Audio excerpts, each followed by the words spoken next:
Representative Joseph Flores. Present. Representative Marissa Flores. Present. Representative Manglonia. Present. Representative Vogel. Present. Representative Omar. Representative Palacios. Yeah. Representative Rangamar. Present. Representative Sablan. Istiga. Representative St. Nicholas. Present. Mr. Speaker. Present. Representative Yangtamay. Ngangiye. Representative Yumo. Present. Mr. Speaker, 18 members are present and 2 members are absent. Thank you, Clerk. With 18 members present, that's enough for a quorum. Let the record reflect that Representatives Malcolm Omar and Danny Aquino Jr. are hereby excused for today's session. We now move down to item number 2, public comments. And the podium is open. Please state your name, the entity you represent, and try to keep your comments within what's on today's agenda as much as possible. Podium's open.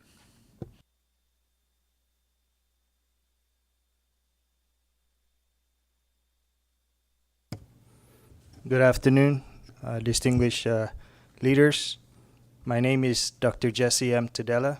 I am here representing myself and as well as Commonwealth Healthcare Corporation as the COO, Chief Operations Officer for Ancillary and Support Services. I'm here to state my support for 2 House bills, specifically House Bill 24-35, amending provisions of the CNMI Good Samaritan Act. As a resident of the Commonwealth of Northern Mariana Islands and an employee of CHCC, I support the intent of the House Bill number 24-35 to amend certain provisions of the CNMI Good Samaritan Act. This bill proposes several important updates to improve emergency response and public health outcomes. One key provision focuses on expanding access to naloxone, the medication used to reverse opioid overdoses. While naloxone is now available for purchase over the counter, this change alone has not resolved access issues. Due to its high prices and ongoing supply chain limitations, many individuals in our community still cannot afford to obtain this life-saving drug. House Bill 24-35 responds to this reality by allowing naloxone to be prescribed to individuals other than the person at risk and by removing the requirement to see a prescriber beforehand. These changes would increase the availability of naloxone through more affordable and flexible distribution channels. Another important aspect of the bill is the effort to protect individuals who assist during emergencies. By clarifying those who call for help in the event of an overdose will not face arrest or other legal consequences. The bill encourages more bystanders to take quick and potentially life-saving action.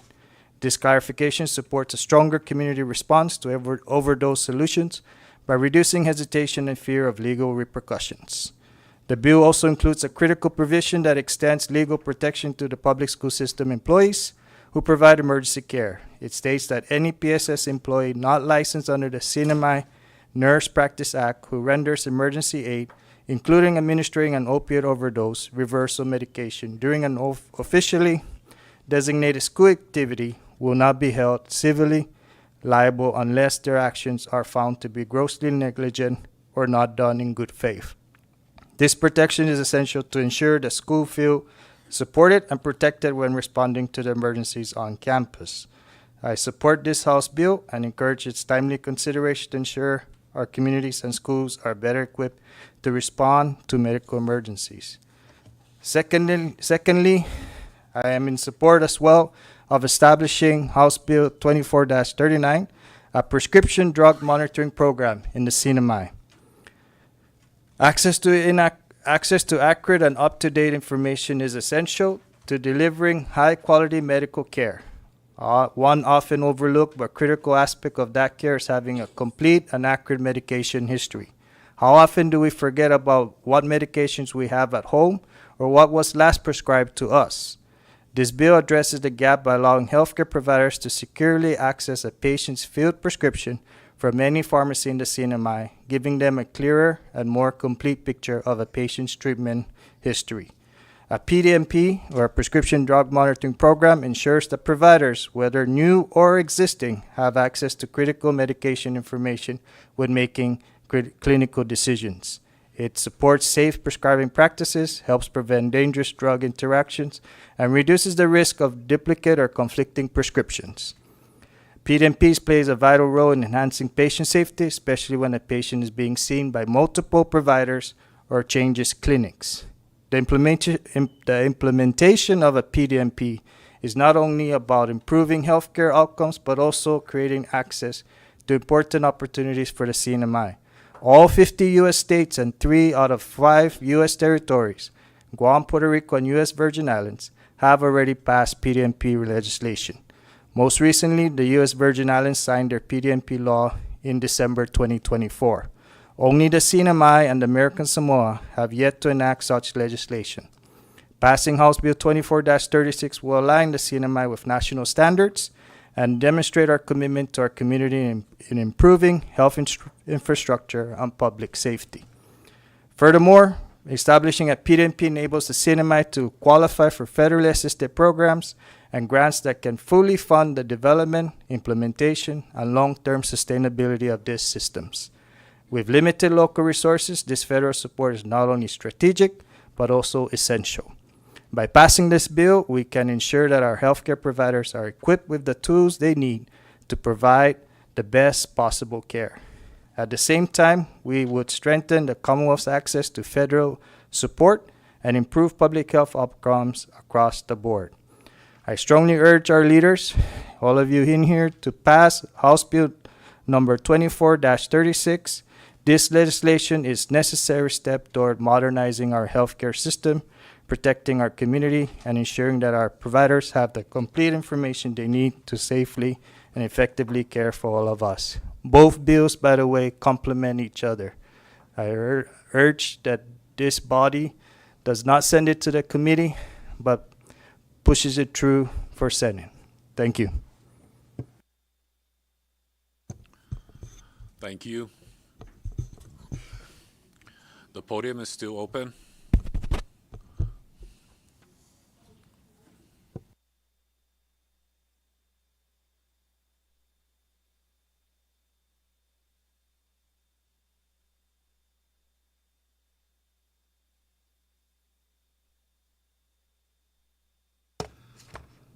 Hafari Antiro, Honorable Speaker, and members of the 24th Legislature. My name is Carmelita Raboliman Faisal, and I'm the president of the Ureli Refalwash Association. On behalf of the Ureli Refalwash Association, we express our full and unwavering support for House Resolution number 24-11, respectfully urging the National Oceanic and Atmospheric Administration, known as NOAA, to ensure equitable engagement of Northern Marianas descent persons and formal recognition of the CNMI's traditional knowledge, cultural stewardship, and propriety rights in all marine research and exploration activities across the Mariana Trench and surrounding waters. This resolution is a meaningful affirmation of the rights of indigenous people to shape the policies and scientific agendas that directly impact their ancestral lands and ocean spaces. Our communities have maintained a sacred, enduring relationship with the ocean, a relationship rooted in generations of navigation, conservation, and cultural practice.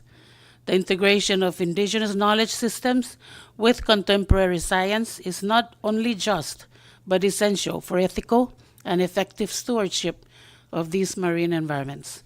We appreciate the legislature's acknowledgement of Ureli's submitted position paper to NOAA, and we echo its call for inclusive frameworks that provide NMD communities with direct access to data, co-development of research protocols, and fair participation in any resulting economic or scientific benefits.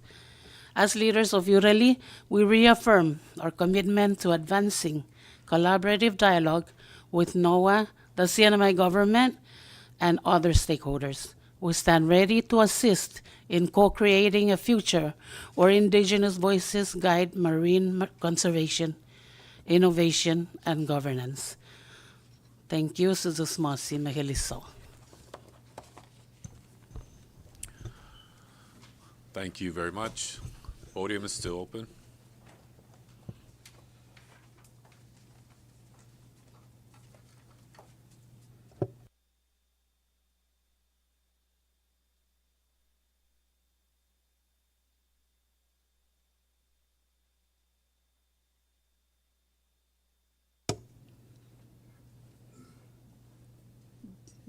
Do I begin again? Good afternoon, Speaker, honorable members of the 24th Northern Marianas Commonwealth Legislature, House of Representatives. My name is Begonia Odeshi Camacho.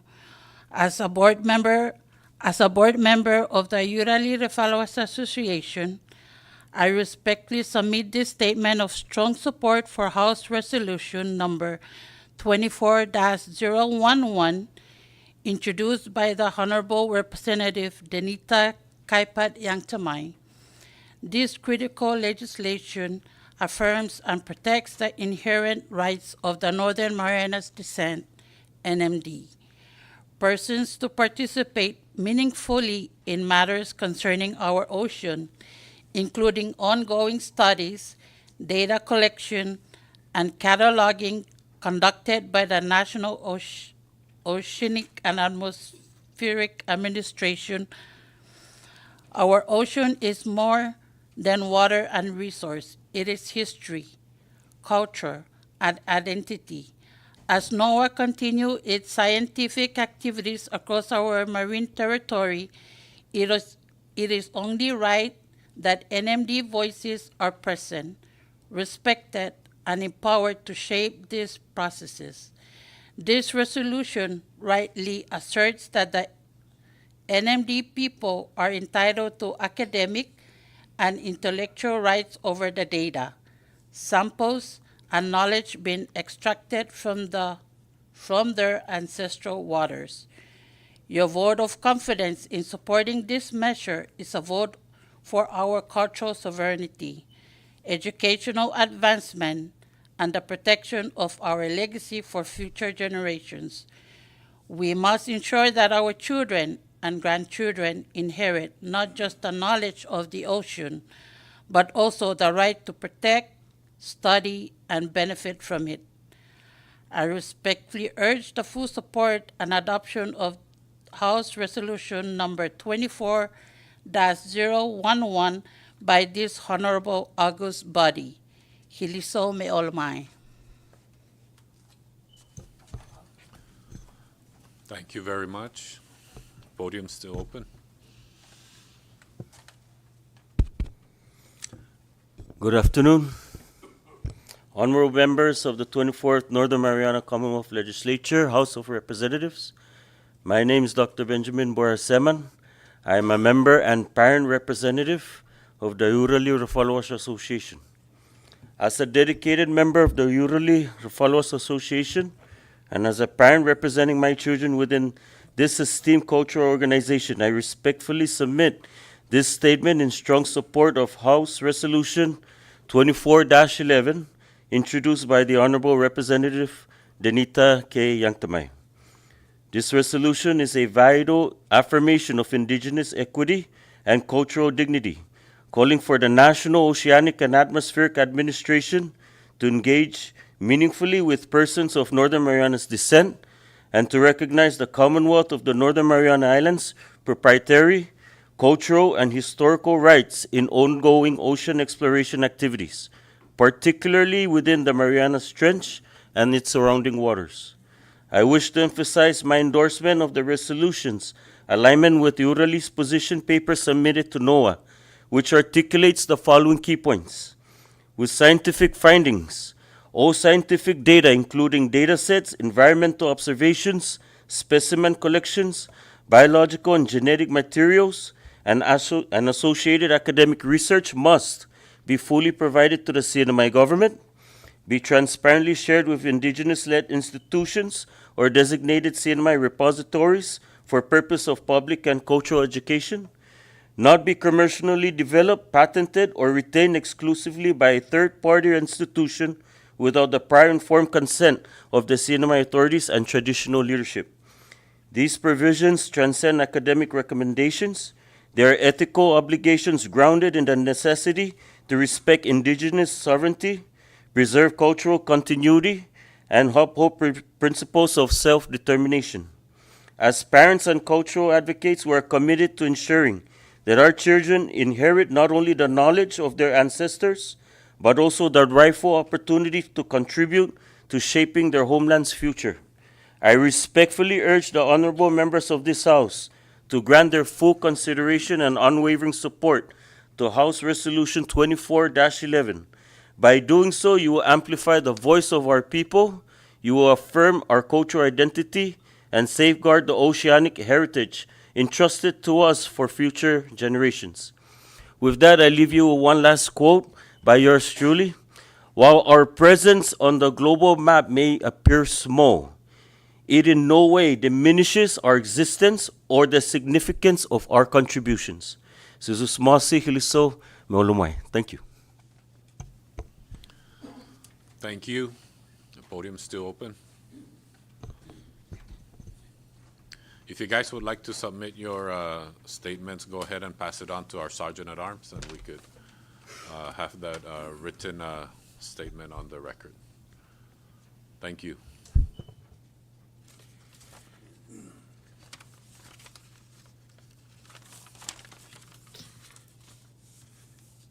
Tiro, Afade. My name is Melvin Elo Faisal, and I'm here to present an oral public comment to the 24th Senate House of Representatives regarding developers' tax and military construction exemptions. I would like to call attention to the recent public statement by Honorable Kimberly King Hines, who rightly asserts the Commonwealth's legal rights to tax revenues from federal defense spending, particularly through the developers' tax and other local fee structures, as reported by Mariana's Variety. Honorable King Hines emphasized that while military defense spending is federally protected, private contractors benefiting from our resources must contribute the fair share to the local economy. Her remarks confirms the urgency of legislative clarification to safeguard semi-financial interests. Hafade Antiro, Mr. Speaker, members of the House, and especially Representative Marisa Flores. As I have already stated my name, thanks to the leadership of the Representative Flores, who now knows that over 158 million in federal military construction was carried out, yet only 87,000 in taxes and fees were collected by the CNMI. That's less than 1%, 1/10 of 1%.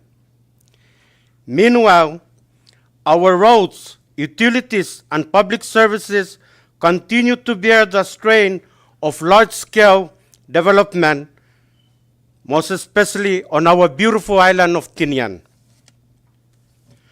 I understand that the 1975 technical agreement under the covenant shielded the U.S. military from local taxation, but the key question is this: are private contractors funded by federal government also exempt from paying a local developer's tax? These are not government agencies. They are commercial firms operating here in our island, benefiting from our land, infrastructure, and permitting system, while contributing little to our local workforce or economy.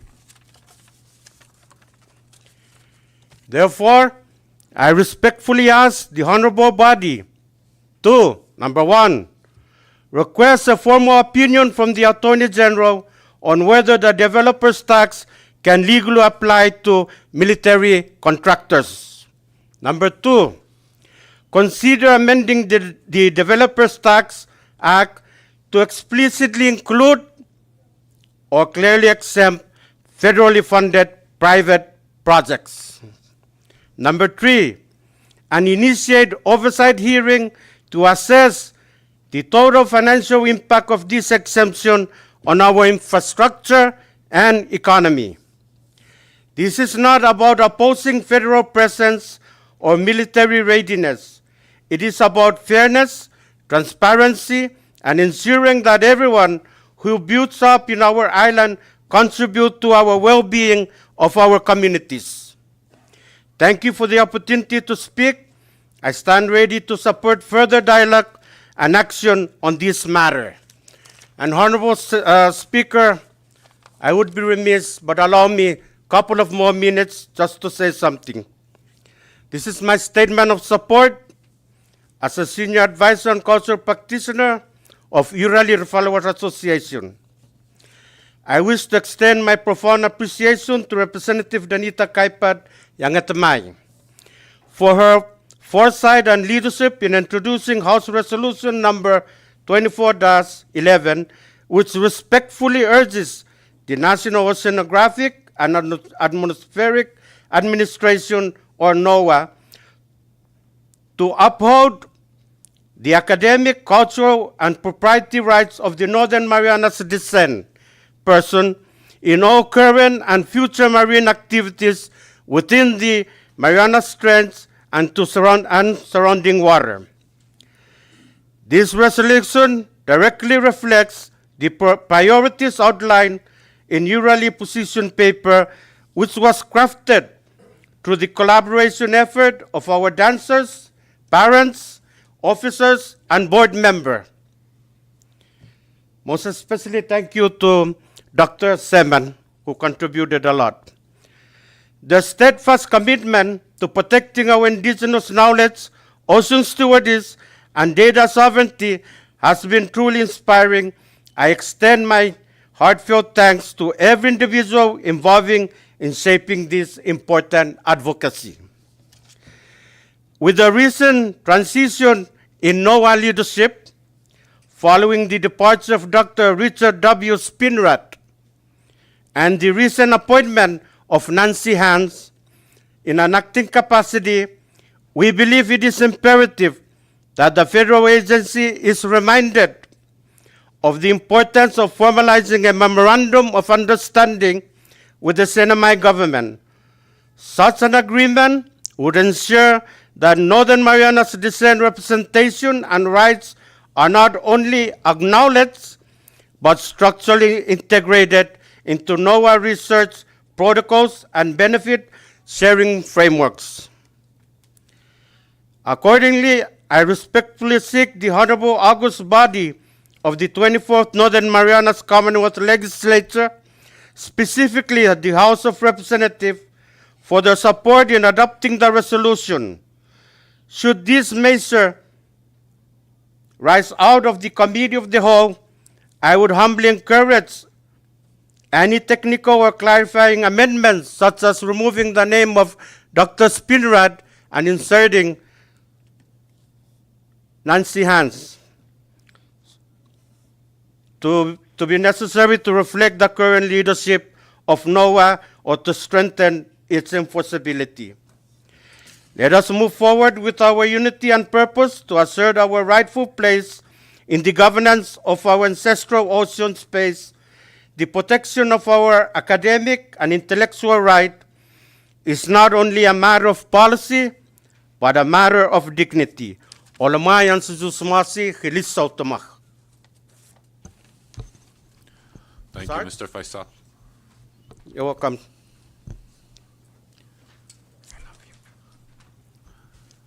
The podium's still open.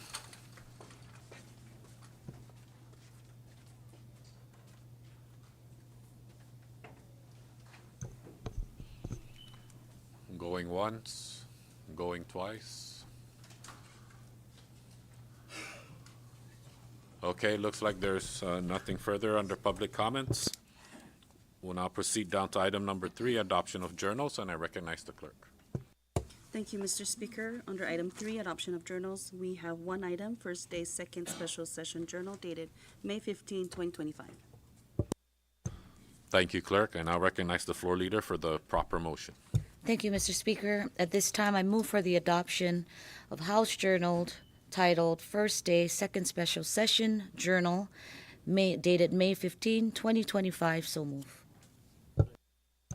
Thank you, floor leader. A motion has been made by the floor leader to adopt the First Day, Second Special Session Journal dated May 15, 2025, and it has been seconded. Any discussions? Ready? All in favor for the motion, please say aye. Aye.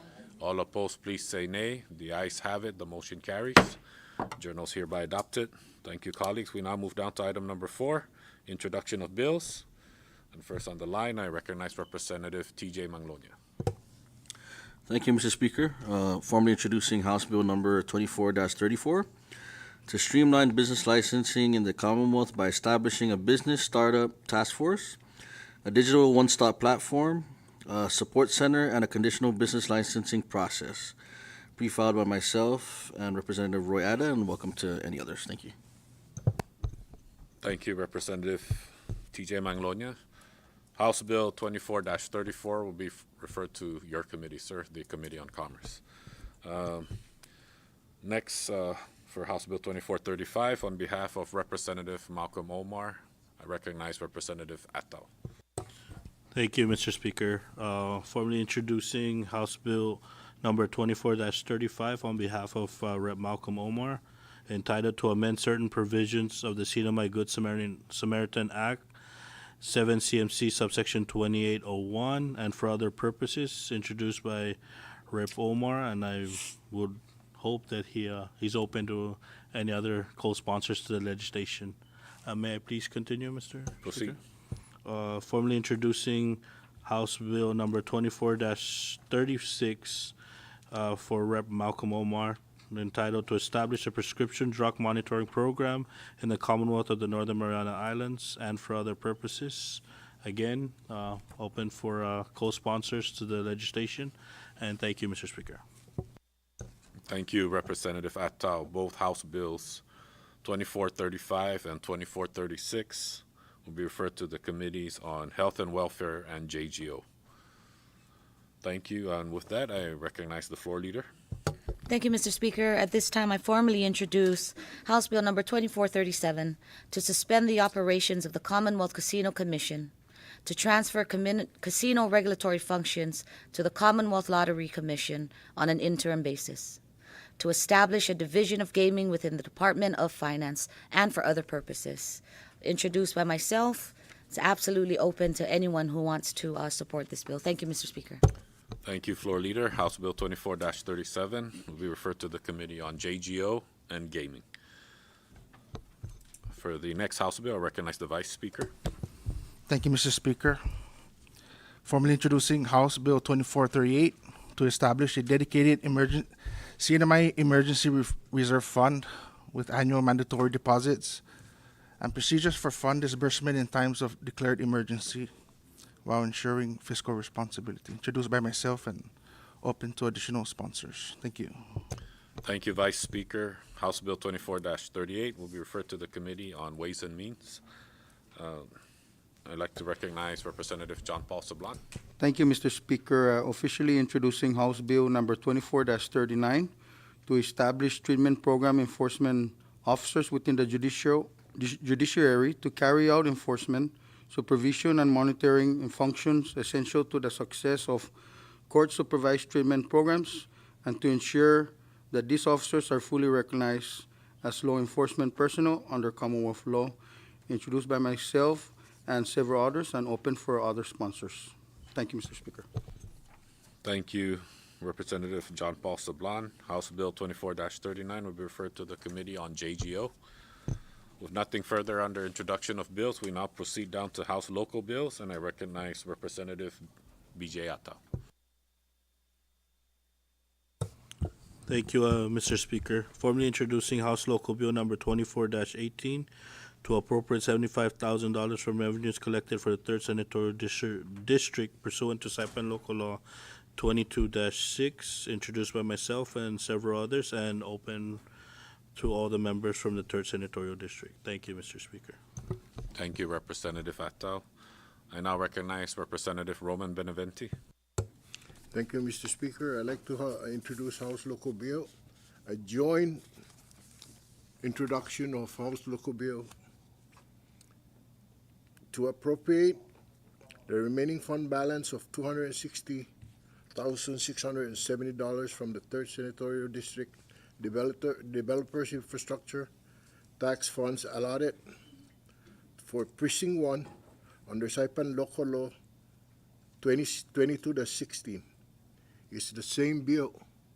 And the reason why this introduction is like this, Mr. Speaker, is that originally on the original bill, it was introduced with 300,000. And when we tried to introduce it, we found out that there's only 260,000 left. And that is a problem. So we are going to reintroduce this one because the people on the same place that complain about this road, this is practically for roads. And the same people that complain about these roads originally fought for the $300,000. Unfortunately, we don't get a $300,000 right now. Thank you, Representative And Beneventi. this, let me finish, Mr. Speaker. Proceed. This is Proceed. introduced not only by myself, by Representative Minority Leader Roy Ada, Representative Joe Flores, Representative Diego Camacho, and Representative Vincent Adan. All of us 6 representatives from Precinct 1. Joint effort to show that this is very uncalled for type. Thank you. Thank you, Representative Beneventi.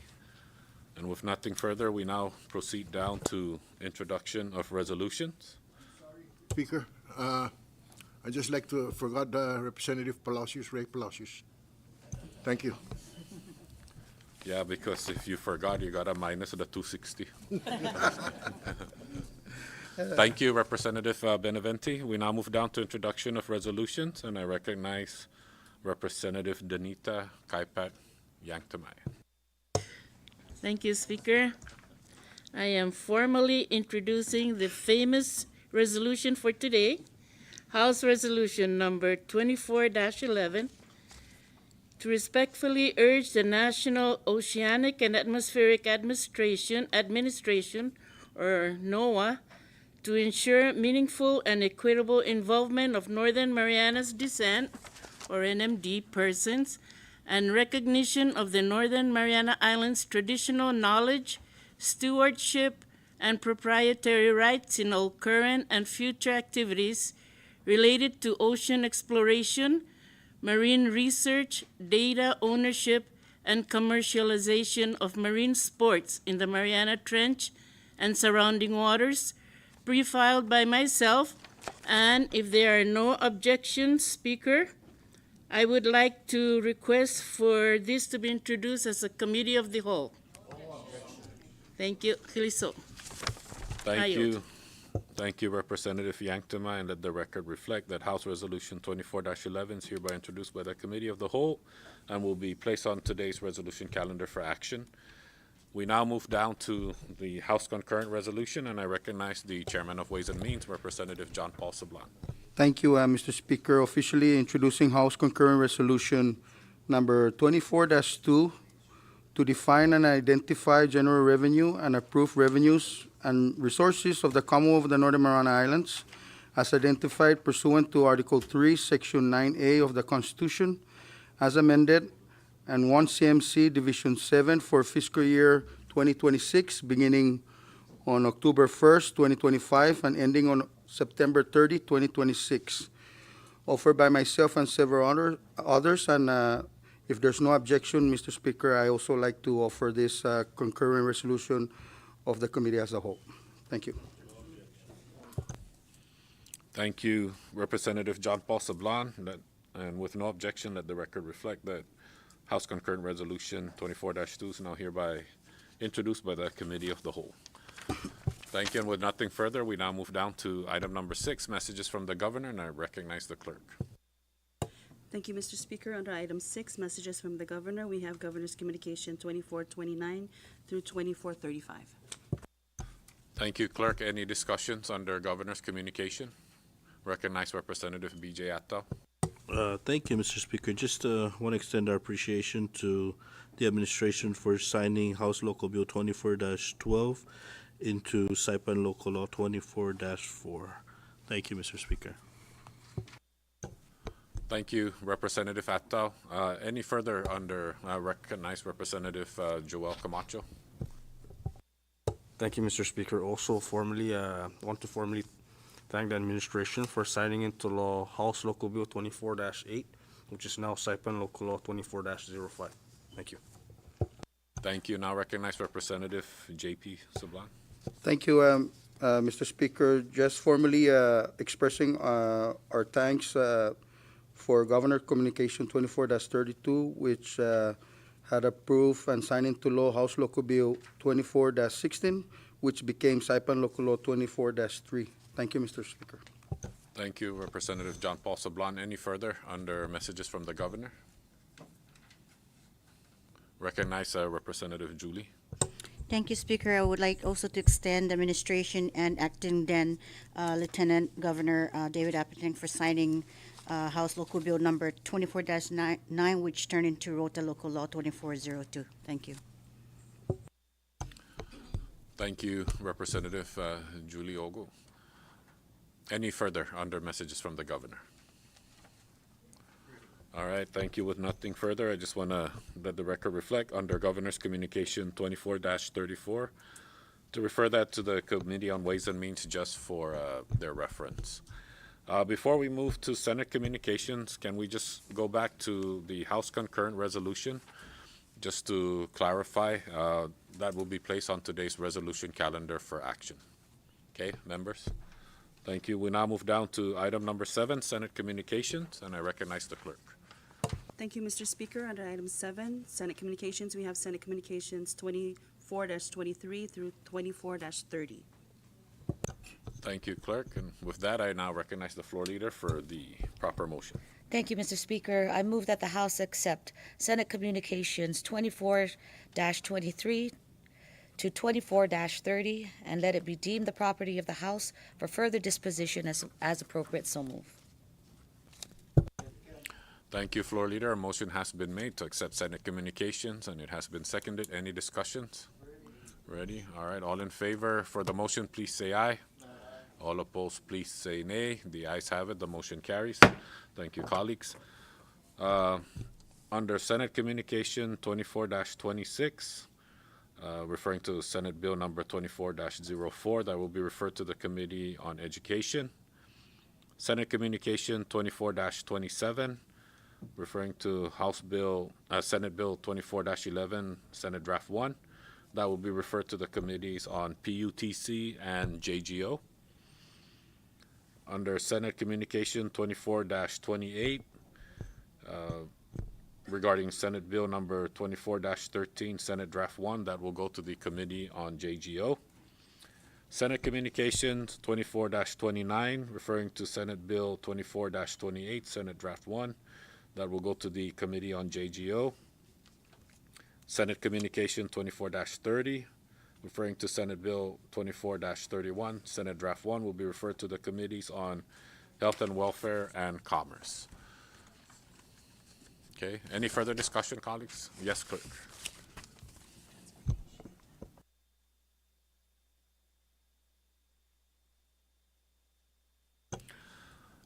My bad.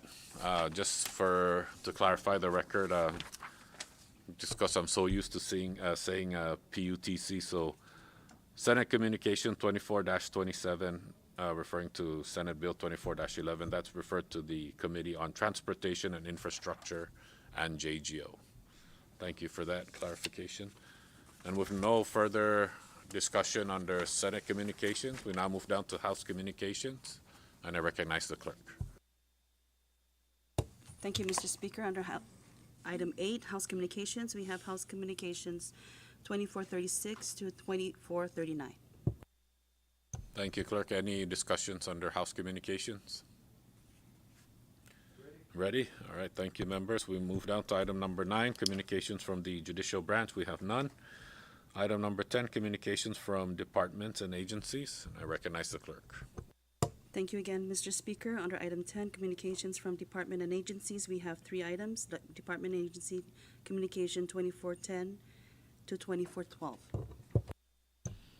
Thank you, clerk. Any discussions under communications from departments and agencies? Oh, ready? Okay. That didn't sound like ready. Like no spinitimu. Mayagan. Next, item number 11, miscellaneous communications. Clerk? Under item 11, miscellaneous communications, Mr. Speaker, we have several items. Miscellaneous communications 2443 to 2447. Thank you. Any discussions under miscellaneous communications? Ready? Okay, before we move forward, I'd just like to refer miscellaneous communication 24-43 to the Committee on Education, 24-44 and 24-45, both referring them to the Committee on Federal and Foreign Affairs and Natural Resources. Miscellaneous communication 24-46, referring that to the Committee on Ways and Means. Okay, and with nothing further, we now move down to reports of standing committees, and I recognize the clerk. Thank you again, Mr. Speaker. Under item 12, we have 1 standing committee report ready for House action. Standing committee report 24-12. Thank you, clerk. I now recognize the floor leader for the proper motion. Thank you, Mr. Speaker. At this time, I move for the adoption of Standing Committee Report Number 24-12, reporting on House Bill Number 24-13, entitled, "To amend the fee structure for the Office of the Registrar of Corporations under the Department of Commerce and to remove daily penalties." Your House Committee on Commerce recommends that the House pass the bill in the form of House Bill Number 24-13 HD1. So move. Thank you, floor leader. A motion has been made for the adoption of Standing Committee Report Number 24-12, and it has been seconded. Any discussions? Ready? All right. All in favor for the motion, please say aye. Aye. All opposed, please say nay. The ayes have it. The motion carries. Standing Committee Report 24-12 is hereby adopted. Thank you, colleagues. With nothing further, we now move down to item number 15, resolution calendar, and I recognize the floor leader. Thank you, Mr. Speaker. At this time, I move for the adoption of a House commemorative resolution to commemorate the life, legacy, and dedicated service of the late Dr. John Lamphere Doyle III for his exceptional contributions to medicine and his profound impact on the well-being of the people of the CNMI, and to extend sincere condolences to his bereaved family. So move. And thank you, floor leader. A motion has been made for the adoption of commemorative resolution 24-4, and it has been seconded. Any discussions? Ready? All in favor for the motion, please say aye. Aye. All opposed, please say nay. The ayes have it. Commemorative resolution 24-4 is hereby adopted. Floor leader. Thank you, Mr. Speaker. At this time, I move for the adoption of House Resolution Number 2411, a House resolution to respectfully urge the National Oceanic and Atmospheric Administration, NOAA, to ensure meaningful and equitable involvement of the Northern Marianas Descent, NMD persons, and recognition of the Northern Mariana Islands' traditional knowledge, stewardship, and proprietary rights in all current and future activities related to ocean exploration, marine research, data ownership, and commercialization of marine resources in the Mariana Trench and surrounding waters. So move. Thank you, floor leader. A motion has been made for the adoption of House Resolution Number 24-11, and it has been seconded. Any discussions? Ready? Yes, Council? Oh, okay. Okay, quick recess.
To session.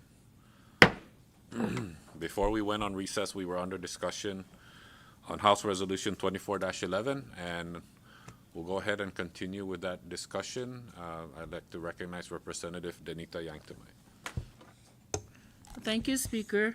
Yes, we are going to do a technical change at the, do I say the line number or just to change the name of Dr. Richard W. Spinrad to Chief of Staff Laura Grimm. No administrator. Thank you. No objection? Oh.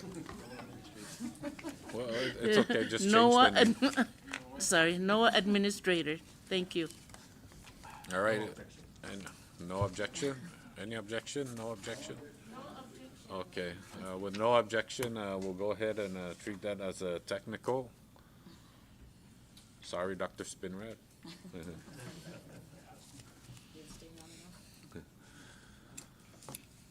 All right, so are we good? Any further discussions? Ready? Okay, so back to the main motion. All in favor for the motion to adopt House Resolution number 24-11, please say aye.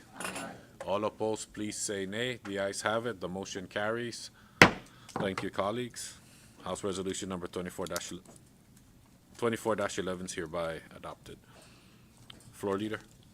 Thank you, Mr. Speaker. At this time, I move for the adoption of House Concurrent Resolution number 24-2, a House Concurrent Resolution to define and identify general revenue and approve revenues and resources of the Commonwealth of the Northern Mariana Islands as identified pursuant to Article 3, Section 9A of the Constitution, as amended, and 1 CMC Division 7 for fiscal year 2026, beginning October 1st, 2025, and ending on September 30, 2026. So move. Thank you, Floor Leader. A motion has been made for the adoption of House Concurrent Resolution number 24-2, and it has been seconded. Any discussions? Recognize Representative John Paul Sablan. Thank you, Mr. Speaker, and as your chair of the Standing Committee of Ways and Means and also the author of this House Concurrent Resolution, I appeal to the full body for their support. And if there's any questions from members that are not part of the Ways and Means, I stand ready to answer if there's any questions with regards to the concurrent resolution. Thank you. Thank you, Representative John Paul Sablan. Any further discussions? Ready? Okay, with that, Clerk, please call the roll. Representative Fada? Yes. Representative Valdon? Yes. Representative Fato? Yes. Representative Benavente? Good.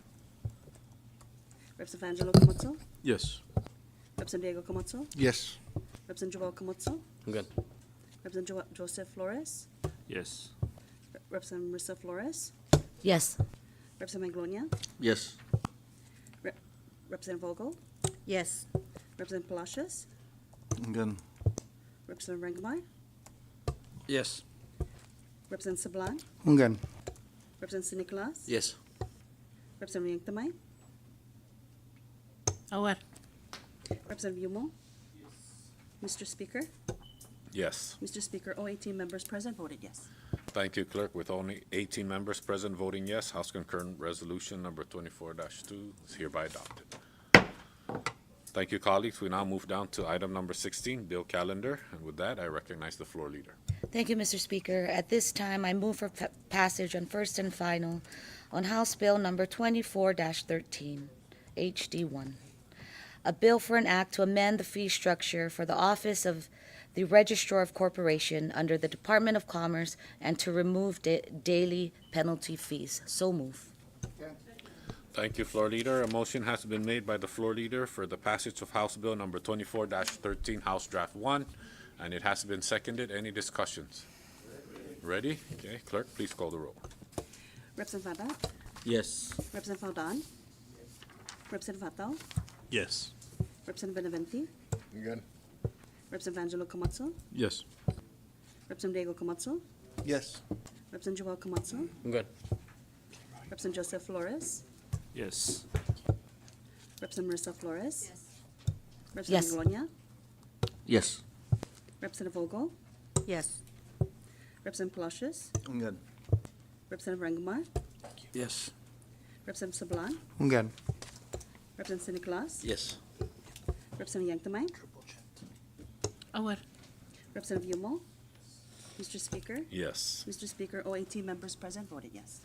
Thank you, Clerk. With all 18 members present voting yes, House Bill number 24-13, House Draft 1, hereby passes the House. Thank you, colleagues. We have nothing further under bill calendar. We now move down to item number 17, miscellaneous business, and the floor is open. Recognize Representative Roman Benavente. Thank you, Mr. Speaker. Mr. Speaker. Samula lallo be fino samuro. Este na bill introduce pa ako nani. E House Bill, House Local Bill 22-16. I mean 24-16. 90, no, House Local Bill. Sige, idali ko. Oh, I'm sorry. 24-19. Chuchulidi 24-16 law. Tulaykay 24-19. Muna 24-19 is this sana introduces din na bill. 24-16. 300 pesos. 300 milyon. Tibialong milyon. 300 pesos. Manasangijis ti ni para matsogwi di salan. Ja ijo na salan umano ijo disti SIS umano no alun utsuli di left hand side umano no alun sta familian Chong, familian Sipeda gisan alun. Jan gwasya gi familian Teno. Manyasa gi lo matsuli tiutungo adi sumuli ijo na salapi. Lo spending authority nesti 26 by 22-16 ni DPW. Yung tunga di sumuli sa lapi. Lau siyempre at asodda. Sa masyaf tayo mano na cosas matsogwi gay lost through. Ja pagu edja soblanya itu 260 mita na sobla gua. 670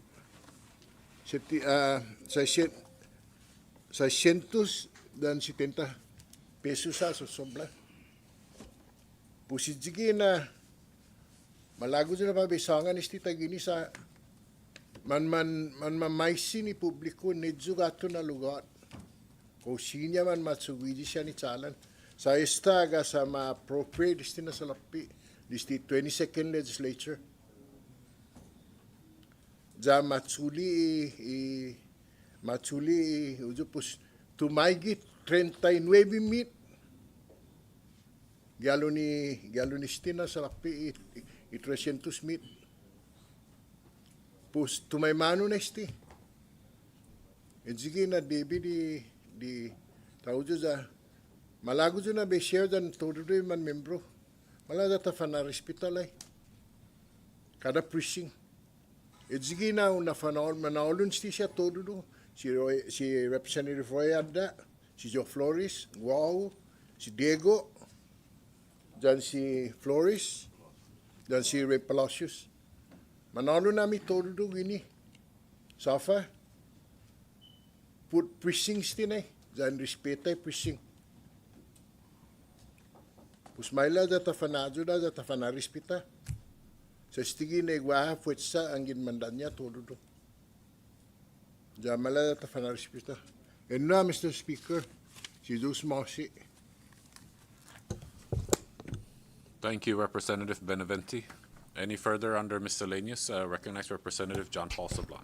Thank you, Mr. Speaker. And just to, I know that under miscellaneous it's undebatable, but I think just alluding to Representative Roma Benavente concern, I think maybe perhaps that money, the funding level was actually at 300-some thousand, but with the assessment of DPW's administrative fee, it has perhaps dropped down.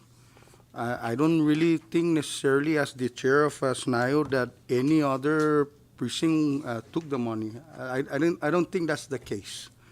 I think what maybe perhaps Representative Roma Benavente would try to circle back to DPW and check if they have already took out the administrative fee. So now that he's reappropriating now this funding, there might be another administrative fee going to be imposed. So maybe that 216 might go even further lower. So I think there's still a lot of work that needs to be done on that findings. Thank you. I just don't think that any other precinct took the money. I think that money was still in precinct 2. Thank you. Precinct 1, you mean? Can I, Precinct 1, precinct 1, not a. can I say something, Mr. Speaker? Thank you, I Representative understand, I understand the Benavente. DPW's administrative fee that they charge.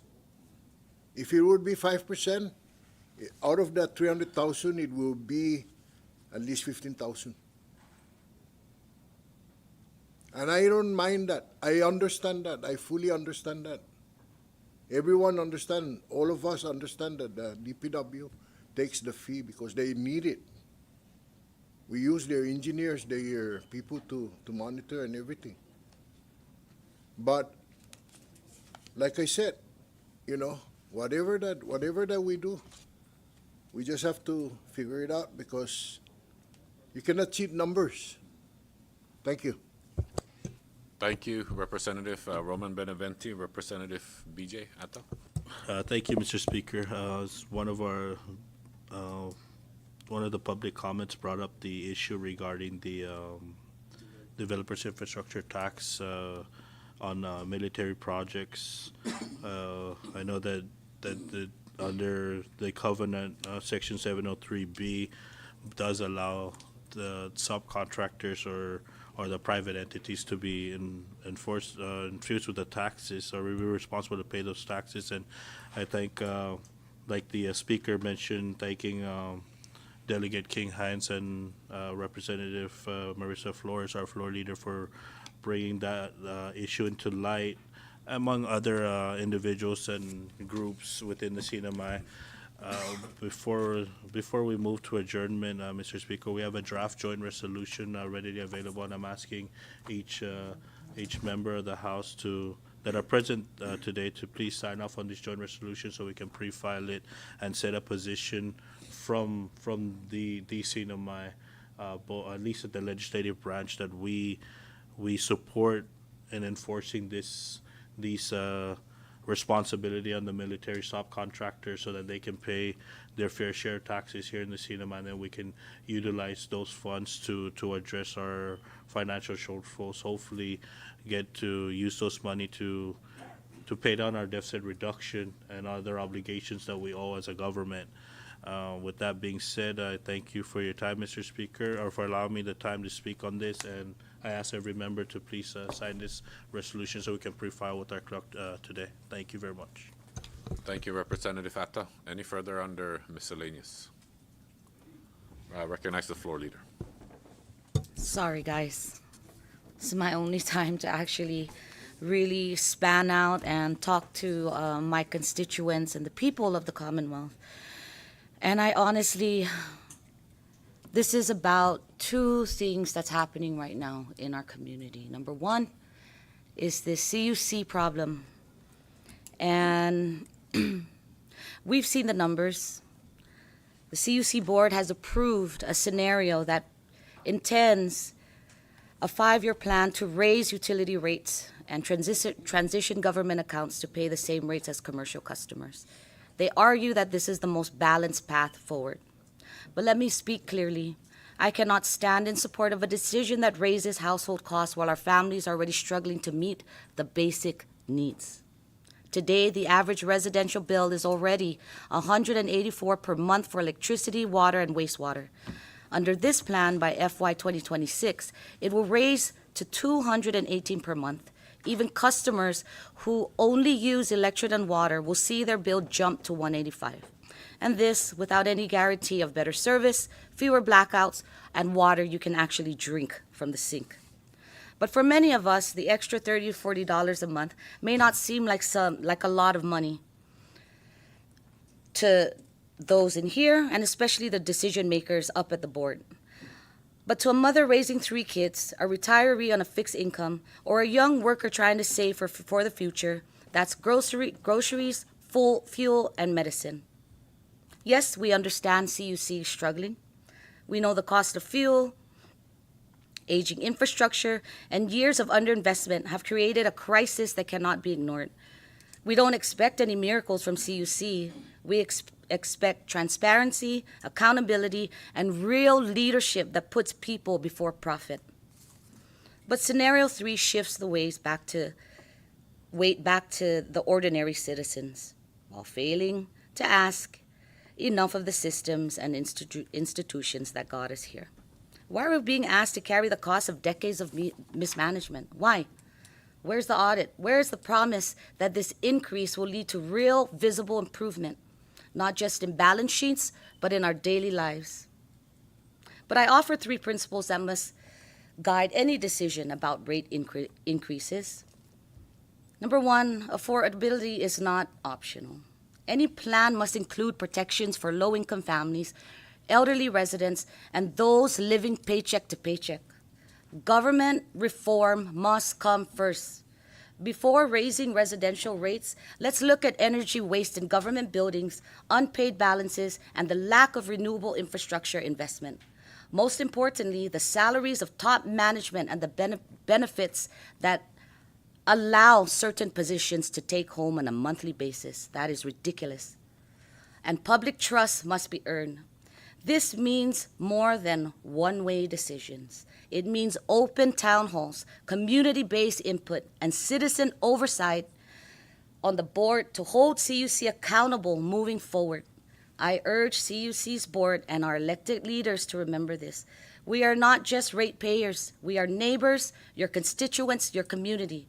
We are not just ratepayers, but we are parents, workers, elders, and business owners and youth who make up the heart of our island. We are committed to being part of the solution, but we cannot remain silent when the solution comes at the expense of our families' dignity and financial security. Let's find a better way, one that lifts us all, not just the ledgers. May I continue, Mr. Speaker? And finally, the repeat of all of the things we can talk about, the lack of whistleblower protections. In just last week, my office received 4 individuals that were hired in this government that have raised issues with grievances at OPM with their leaders and their directors and their management. And until now, that's more than 2 months in zero resolution to our public workers. So I would like to talk a little bit about public leadership. In government, we are entrusted with more than just authority. We are entrusted with responsibility, the responsibility to serve the public with integrity and to lead those who have committed their lives to that same service. Today, I just want to speak plainly about the truth that we all must confront. Real leadership in government doesn't mean protecting ourselves. It means protecting our people. Leadership isn't measured by how we defend our positions, but how we boldly defend our employees. Too often in public sector, we see a pattern where, when something goes wrong, those at the top retreat, insulating themselves from accountability while those on the ground are left exposed. That is not leadership. That is self-preservation. When we lead a department, an agency, or an office, we inherit not just the power of that position. We inherit the duty and uplift the public servants who do the work behind the scenes, often without recognition and always under pressure. We cannot call ourselves public servants if we only serve ourselves. Our employees, from the front desk clerks to field inspectors, teachers, police officers, nurses, and sanitation workers, are the engine of this government. They are the face of every policy we write and every promise we make. When they are mistreated, overburdened, or left vulnerable, we fail. not just them. We fail the public we are sworn to serve. So what does that mean to lead with integrity in the government? It means taking responsibility when mistakes happen, even when it's uncomfortable. Creating environments where staff feel safe to speak without fear. Fighting for fair wages, safe working conditions, and support system, not only when it's popular, but most especially when it's not. And ensuring that we do not use civil servants as scapegoats for political convenience. If we want to restore trust in our government, if we want to build agencies that people believe in, we must start with inside our own walls. We must protect our people with the same passion we use to protect our policies. Because leadership isn't about survival, it's about service. It's not about status, it's about stewardship. So let us commit to a better kind of leadership, one rooted with courage and care. A leadership where no employee feels disposable, where no civil servant feels like their voice doesn't matter, where those in power use it to shield, not silence. Let us be the kind of leaders who don't ask, how can I protect my position? Let us ask, how can I protect my people?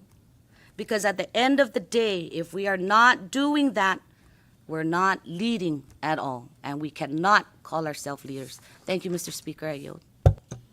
Thank you, Floor Leader. Any further under miscellaneous? Ready? All right, we'll now move down to item number 18, announcements. Any announcements? Recognize Representative Joel Camacho.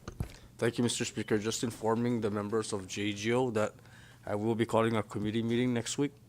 The agenda is going to be packed, so get ready for a marathon. But there will be food. Thank you. Just so we're clear, it's a public meeting as well, so. Yeah. Any further under announcements? Yeah, recognize Floor Leader. Thank you, Mr. Speaker. And I'd just like to make a small announcement because there are several of my constituents that called my office this morning that at CUC, they are not being encouraged anymore to dispute any of their bills. But there is no way and nowhere in the law does it say that you are to withhold a ratepayer from disputing their bill. So for the record, if anyone at CUC is watching, from the clerk to the back, if an individual ratepayer families come in to dispute their bill, you must hand them a dispute resolution form.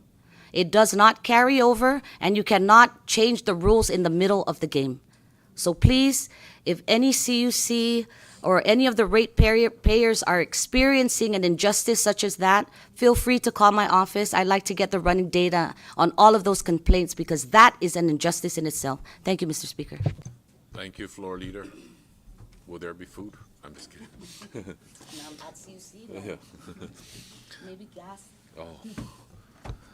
Any further under announcements? Ready? All right, we now move down to adjournment, and I recognize the Floor Leader. Thank you, Mr. Speaker. I move to adjourn, subject call to the chair. Thank you, Floor Leader. A motion has been made for adjournment, and it has been seconded. Any discussions? Ready? All in favor to adjourn, please say aye. Aye. All opposed, please say nay. The ayes have it. The motion carries. Session's adjourned. Thank you, everyone.